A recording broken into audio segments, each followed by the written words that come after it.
There's only one metal that's driving silver prices right now, and it's not gold. I'll explain in this video and what just happened as we explore.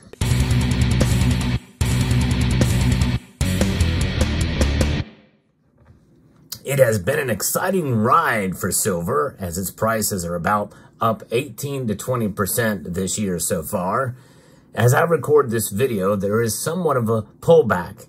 And by the time you see this video, there could be an even bigger pullback. It all depends about how the market interprets the CPI data that is out.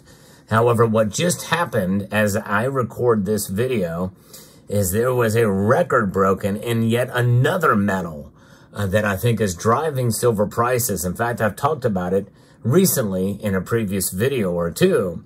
But before we get there, we have to understand that silver, in a sense, is standing on its own because it is the most versatile metal on the periodic table in terms of its uses in industry.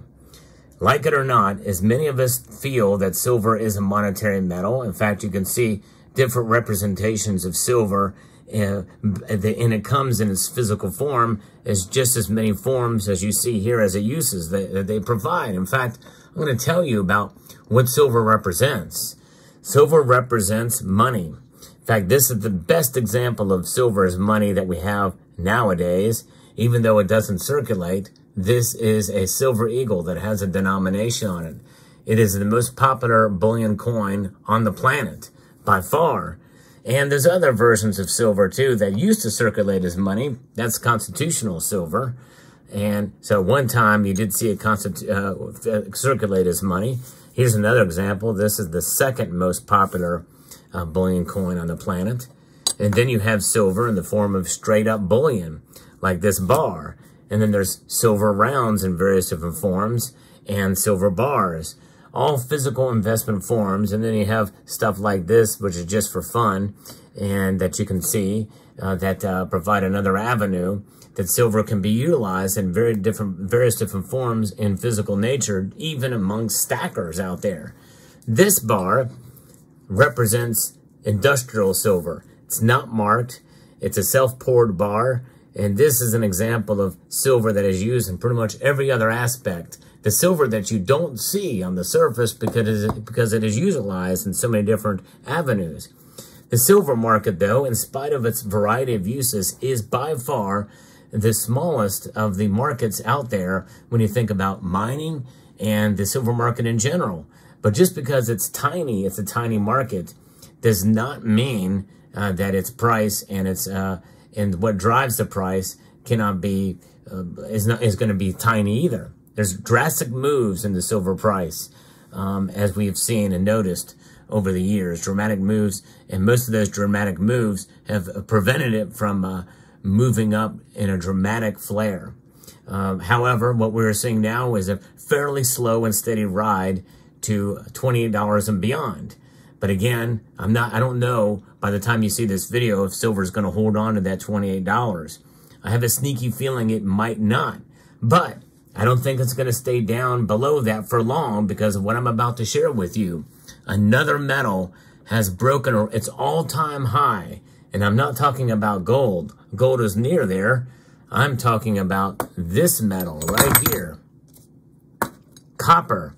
That's right. Copper has broken through the $5 mark for the first time, and I missed it. Remember, this community, JM Unleashed, made me aware of it, that copper is trading at an all-time high, and it's pulled back a little bit from there as I record this video. But as we see it now hit as an industrial metal, well, it makes you wonder. There's a lot of demand for it. And so copper is a metal that we should be watching. I've done videos about this before, that we should start paying attention to copper. And in my analysis, I do compare silver to copper.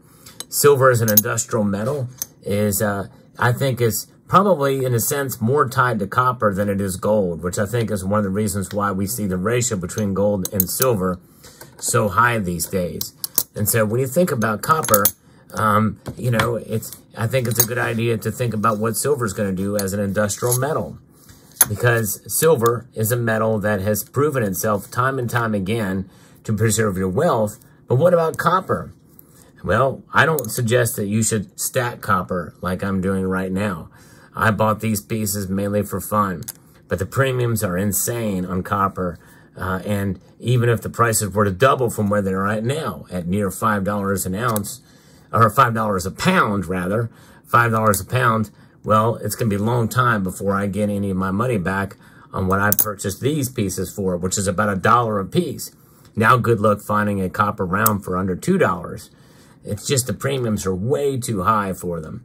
But I've stacked it just for fun mainly, just to have some pieces, cheap bullion for fun. And I know that it was a losing proposition holding these, but that's okay for me because I just kind of enjoy like doing what I'm doing with them right now.